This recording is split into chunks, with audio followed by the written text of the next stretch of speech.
গ্রাম বেড়া মানে পাড়া বেড়া। ও দর্শক বন্ধুরা, এরা একটা অসহায় নিরীহ পরিবার। প্রাণপ্রিয় দর্শক ও ভাই বন্ধুরা, দেশের বাইরে থেকে যারা আমার এই ভিডিও দেখতেছেন সবার প্রতি গভীর শ্রদ্ধা এবং সবার প্রতি সালাম, আসসালামু আলাইকুম। আমাদের চ্যানেল ভিডিও থেকে একটি আন্টি তার মেয়ের জন্য ফোন দিছিল। আন্টি ফোন দিছিল, বাবা আমার একটা অসহায় একটা পাগল মেয়ে আছে, তোমরা একটু এসে যদি সাক্ষাৎকার নিতে কিংবা কথা বলতে যত সম্ভব এখানে আছে। আসসালামু আলাইকুম। আন্টি ভালো আছেন? ও তো আন্টি, ওই যে আপনার মেয়ের প্রসঙ্গে যে আমাদের সাথে যে কথা বলেছিলেন, এই সেই মেয়ে না? এটা মেয়ে। আচ্ছা, একটু বাইরে আসেন, এখন প্রচুর পরিমাণে গরম তো বুঝছেন, একটু বাইরে আসলে কথা বলতেছি। তো দর্শক বন্ধুরা দেখতেছেন যে এই আন্টি এবং আন্টির মেয়ে এখানে আছে। তো আপু, আপনার নাম কি? ও বুঝতে পারতেছেন দর্শক বন্ধুরা, এরা কতটা অসহায়, দেখেন বাড়ি ঘরের কি একটা অবস্থা। তো আন্টি, আপনার মেয়ে কি বিয়ে দিছিলেন? জি, বিয়ে দিছিলাম। একটু জোরে কথা বলে না? হ্যাঁ, বিয়ে দিছিলাম। ও কোথায় বিয়ে দিছিলেন? বিয়ে দিছিলাম ওই স্টেশন, সেই হলো হুগলবাড়ি। ও স্টেশন ছাড়ি হুগলবাড়ি। এখন জামাই তাহলে কি করে? জামাই কোনো কর্ম করে না, বিয়ে দিছিলাম জানতাম না, এখন বিয়ে দেওয়ার 1 মাস পর জানি যে জামাই পাগল। জামাই পাগল? জামাই পাগল। তো এখন তাহলে জামার বাড়িতে থাকে না? না, ও বুঝতে পারছি দর্শক বন্ধুরা। কতদিন ধরে আসছে? বিয়ে হয়েছে 1 বছর 2 মাস। আপনার বাড়িতে থাকে কতদিন হলো এই আপুটি? আমার বাড়িতে 9 মাস ধরে থাকে। ও 9 মাস ধরে থাকে, 9 মাস ধরে আপনার মেয়েকে আপনার বাড়িতে রাখছেন। এর মধ্যে আপনার জামাই কোনো খরচপাতিও দেয় নাই, লেও নাই? ও আঙ্কেল অর্থাৎ আপনার হাজবেন্ড কি করে, আপনার স্বামী কি করে? আমার স্বামী? জি জি জি। স্বামী গ্রাম বেড়ায়। ও গ্রামে বেড়ায়, আমাদের একটু খুলে বলেন। গ্রাম বেড়া মানে পাড়া বেড়ায়। ও দর্শক বন্ধুরা, এরা একটা অসহায় নিরীহ পরিবার। তার উপরে একটা মেয়ে বিয়ে দিছিল।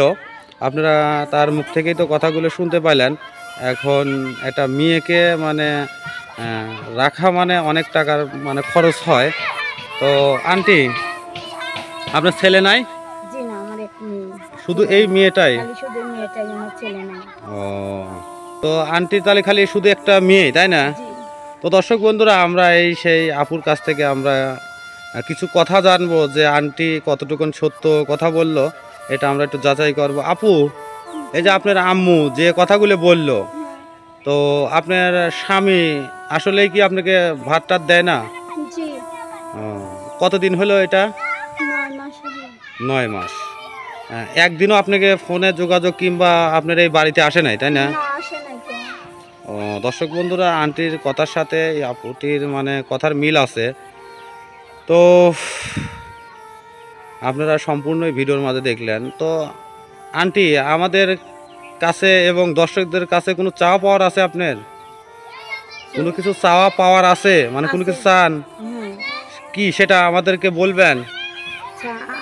ভাইয়া, আমার ধরেন চাওয়ার পাওয়ার কি, আমার একটু বাসা ঘর নেই, আমার একটু বাসা ঘর জায়গা করে দিতেন আপনি, আমি অনেক ধন্যবাদ দিতাম।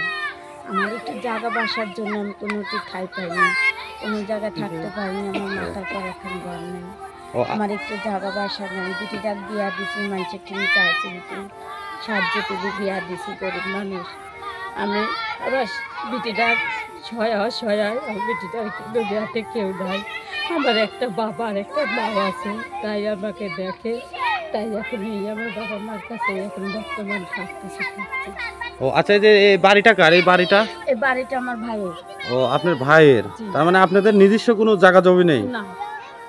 ও আপনার ভাই তো হয়তো বেশি দিন থাকতেও দিবে না, তাই না? না, জি না। এখানে অস্থায়ী হিসাবে আপনারা আইছেন আর কি। জি, এখন তারা দিলে এখন চলছে দেওয়া লাগবে। দর্শক বন্ধুরা, আপনারা আন্টি এবং এই আপুর মুখ থেকে শুনতে পাইলেন যে এরা কতটা অসহায়, যা আপনারা শুনলেন। পরের জায়গাতে দেখা যাচ্ছে যে আছে অস্থায়ী হিসাবে, একটু জায়গা জমিও নাই। তো আপনারা চাইলে আমাদের সাথে এবং আন্টির সাথে যোগাযোগ করতে পারেন। আন্টির সাথে যোগাযোগ বলতে, আর আন্টি আপনাদের কি ফোন টোন আছে? জি না, ফোন নাই আমার। ও, মোবাইল টোবাইল নাই, ব্যবহার করেন না। জি। দর্শক বন্ধুরা, যদি এই অসহায় পরিবারের প্রতি যদি 1 সেকেন্ড 1 বিন্দু পরিমাণ যদি মায়া সৃষ্টি হয়, তবে আপনারা আমাদের সাথে যোগাযোগ করতে পারেন।